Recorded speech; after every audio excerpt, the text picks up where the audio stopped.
السلام علیکم محترم ناظرین و سامعین، ڈاکٹر یاسمین طارق کی طرف سے خوش آمدید۔ آپ دیکھ رہے ہیں نالج چراغ انسائکلوپیڈیا آف قرآن پاک، چیپٹر نمبر 37، سورۃ صافات۔ یہ سورۃ صافات قرآن پاک کے 23ویں پارے و مالی میں ہے۔ اس کا نام کس آیت سے لیا گیا ہے؟ اس سورت کی پہلی آیت کے فقرے والصافاتی صفا سے ماخوذ ہے۔ الصفات کے معنی ہے صف باندھنے والے۔ الصفات کے لغوی معنی صف باندھنے والا ہے۔ اس سورت کا دور نزول کیا ہے؟ یہ مکی سورت ہے اور حضور پاک صلی اللہ علیہ وآلہ وسلم کی مکی زندگی کے وسطی دور میں نازل ہوئی۔ ترتیب نزولی کے لحاظ سے سورۃ صافات قرآن پاک کی 56ویں سورت ہے۔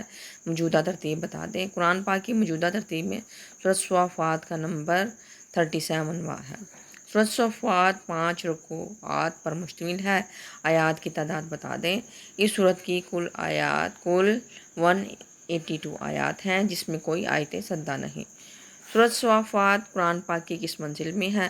قرآن پاک کی 6ٹھی منزل میں۔ 6ٹھی منزل کا آغاز اس سورت سے ہوتا ہے۔ سورۃ صافات میں کس نبی کا ذکر 2 مرتبہ آیا ہے؟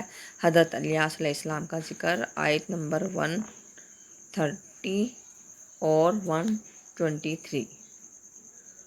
23واں پارہ ومالی میں۔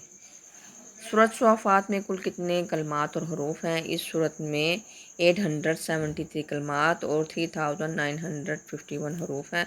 سورۃ صافات کی شان نزول کیا ہے؟ کفار مکہ کو تنبیہ اور مومنوں کو خوشخبری دینے کے لیے آخر کار غلبہ اہل ایمان کو حاصل ہوگا اور کفار کی ناکامی کی پیش گوئی کے طور پر نازل ہوئی۔